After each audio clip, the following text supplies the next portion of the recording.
అందరికీ నమస్తే. నా పేరు ప్రసాద్ సంపంగి. ఇప్పుడు మనం వరంగల్ దగ్గరలో ఉన్నాము. భూపాలపల్లి జిల్లాలో ఉన్నాం. రేగుండ మండలం, రంగేపల్లి, భూపాలపల్లి జిల్లా. ఇక్కడ మనం 1.5-2 years బ్యాక్ అగర్వుడ్ ప్లాంటేషన్ అనేది ప్లేన్ ల్యాండ్లో ఎక్స్పెరిమెంట్ మెథడ్లో ప్లాంటేషన్ అయితే చేయడం జరిగింది. ఇక్కడ మనం చూస్తున్న ఈ మహాగని మొక్కలో అగర్వుడ్ ప్లాంటేషన్ చేశాము.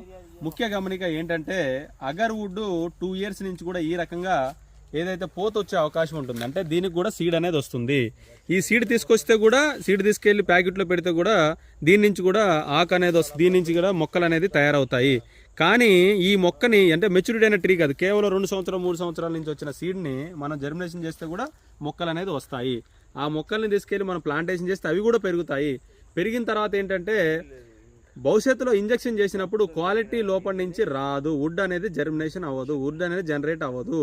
కాబట్టి అంటే రైతుకి ఎప్పుడు తెలుస్తుంది అంటే ఆ విషయము, మొక్క ప్లాంటేషన్ చేసిన 5-6 సంవత్సరాల తర్వాత ఇంజెక్షన్ చేసినప్పుడు వుడ్ రాకపోతే అరే మన పొరపాటున మెచ్యూరిటీ లేని ట్రీ నుంచి మన సీడ్స్ తీసుకుని రైతు నష్టపోయే అవకాశం ఉంటుంది. కనుక మొక్కని సెలెక్ట్ చేసుకునే విధానంలో, మొక్కని తీసుకునే విధానంలో 20 సంవత్సరాల సీడ్ నుంచి తీసుకొచ్చిన చెట్టు నుంచి తీసుకొచ్చిన సీడ్ని మాత్రమే జర్మినేషన్ చేస్తే భవిష్యత్తులో మనం ఇంజెక్షన్ చేస్తే వుడ్ తయారయ్యే అవకాశం ఉంటుంది, మంచి ఆదాయం వచ్చే అవకాశం ఉంటుంది. కాబట్టి రైతులు ఈ విషయంలో మోసపోకుండా ఖచ్చితంగా మెచ్యూరిటీ అయిన ట్రీస్ని మాత్రమే సెలెక్ట్ చేసుకొని, ఆ సీడ్స్ మాత్రమే సెలెక్ట్ చేసుకొని ఆ జర్మినేషన్ చేసుకొని, ఎందుకంటే 4-5 సంవత్సరాల తర్వాత తెలుసుకునే రైతు నష్టపోయే అవకాశం ఉంటుంది. కనుక మొక్క సెలెక్ట్ చేసుకునే విషయంలో, మొక్క తీసుకునే విషయంలో రైతు జాగ్రత్త పడాలనేది నా ప్రధాన విన్నపం.